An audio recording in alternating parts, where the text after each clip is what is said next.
Welcome back to the fastest 30-minute sports. It's G. Bush right here at the Ultimate Browns. Listen, man, Harbaugh said something.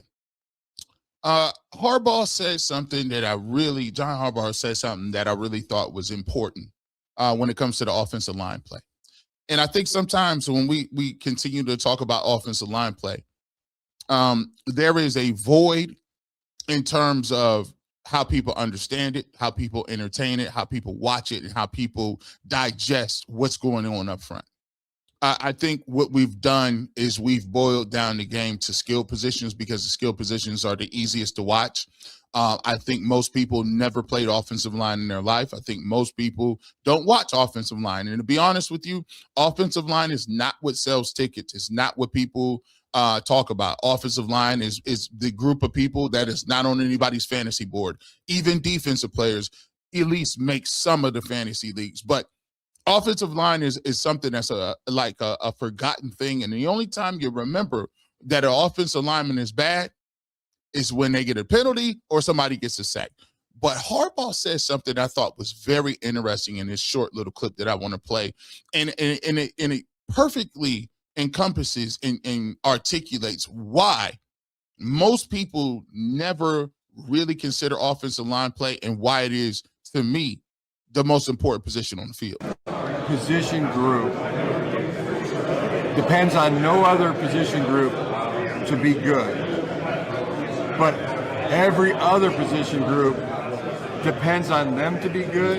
You know, what position group is that? Offensive line. They're not relying on any other position group to be good. They go out and they're good. But yet every other position group relies on the offensive line to be good. Say that again. I want to say it. He said, and I'm going to play it again. He said, what position group on any part of the field does not need anybody else to go out there and play well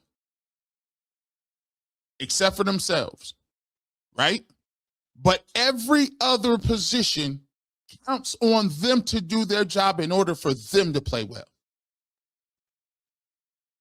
That's stunning. Say it again. Run it back. What position group depends on no other position group to be good? But every other position group depends on them to be good.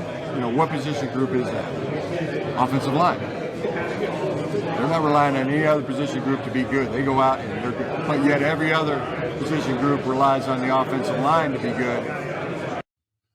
When you take a look at this, and when he said that, it sparked something. When you got an offensive line, understand something. The offensive line affects every other group on the football field. Every other group.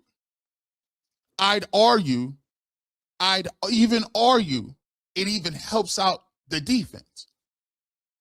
Because if the offensive line can control the line of scrimmage, that means you can control the time of possession. If you can control the time of possession, you can keep your defense off the field and keep your offense moving the chains, more opportunities to move the football in the run game or the pass game, and control the clock. It's evident that the offensive line is most pivotal to the quarterback. The offensive line obviously is pivotal to the quarterback. If a quarterback has time to throw, if a quarterback is not being pressured, if a quarterback has the ability to step up in a nice, clean pocket, the statistics and the data all prove that quarterbacks are more successful. When you talk about it, why do you think people draft running backs? Very rarely running backs get taken in the first round in the top 15 picks because the data and the numbers have shown over a long period of time that if you have a serviceable running back, he can get you 3 to 4 yards with a good offensive line. Doesn't even matter if he's elite. Now, trust me, you do take the elite guy if you can get him. But if you got the offensive line, he's going to affect the running game greatly. They don't need any of the rest of the stuff. The offensive line is up there. They're going to be calling out the protections. They're going to be calling out where we're going, right?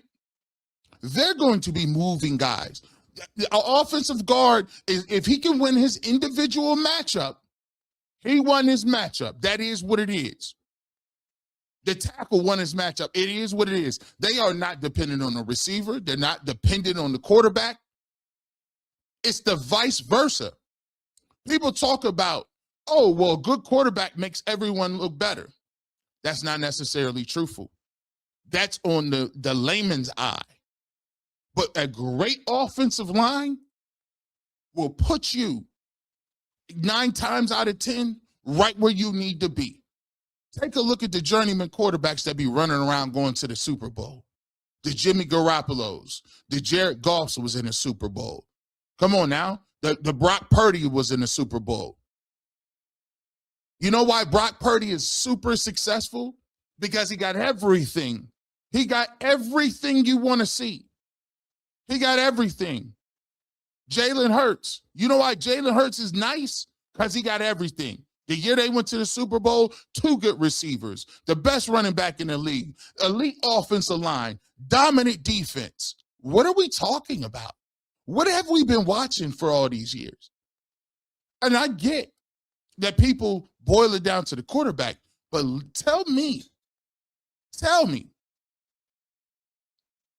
if you ain't got a good offensive line and you can't got time to throw, that means your receivers can't get downfield. If your receivers can't get downfield, it's dink and dunk. If it's dink and dunk, guys are sitting on that stuff. If it's dink and dunk and they ain't worried about deep, the safeties is up. If the safeties is up, that means there's a guy in the box. If the guy's in the box, guess what? You ain't got nobody to block for him.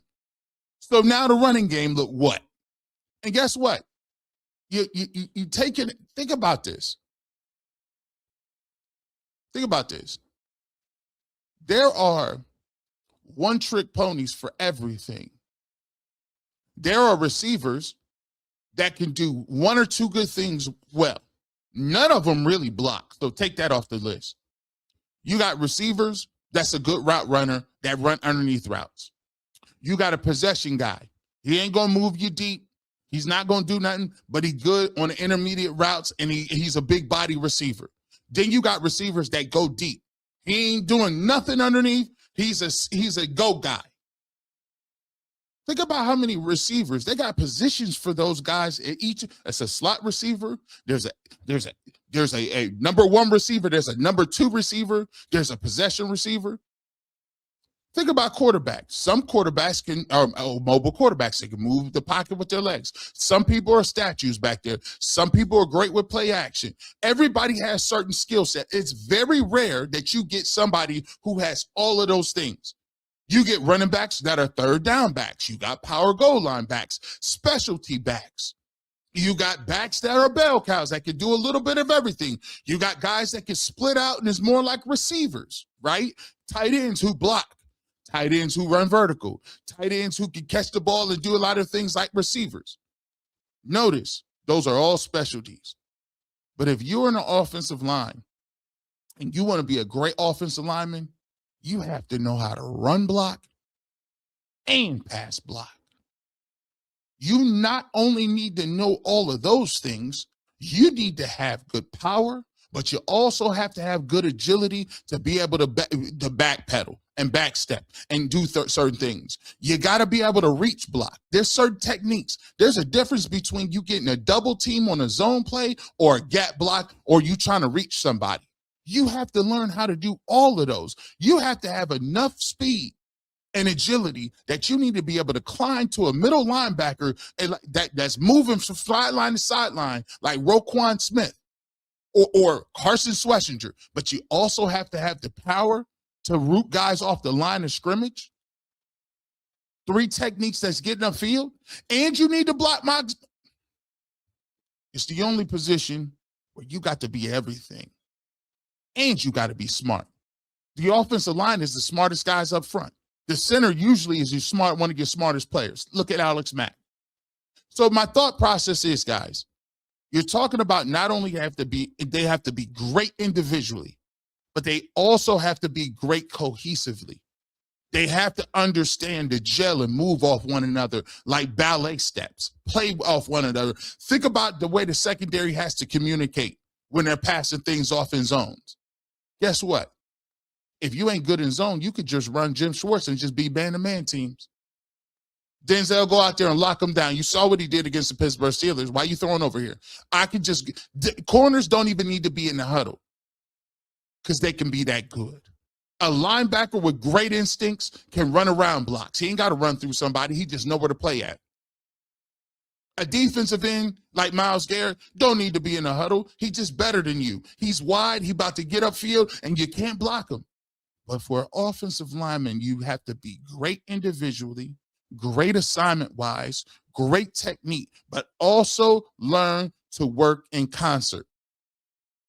And there's 5 of them. Not just, there's 5. So you got to coach up 5 individual dudes. Why do you think offensive line coaches is a lost art? Because they got to know how to coach tackles. And the pass set for a tackle is different for a pass set with a guard. A center and the way he's snapping the ball and shotgun snaps is completely different. We think that they're all one monolith. Because why? We ain't never had our hand in the dirt, and we ain't never tried to. And we ain't even looking at it. So if you want to know why offensive line is important and why the Cleveland Browns need it, just go around and look when they had their most success. It's when the Cleveland Browns had Conklin and he was young, and Batonio was young, and Wyatt Teller was young, and they had a good running game.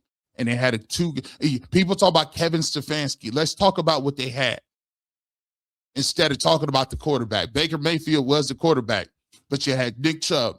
You had Kareem Hunt in your prime. Dearness Johnson can give you 100 yards. You had a top 5 offensive line. You had weapons at tight end. You had Jarvis Landry and Odell Beckham Jr.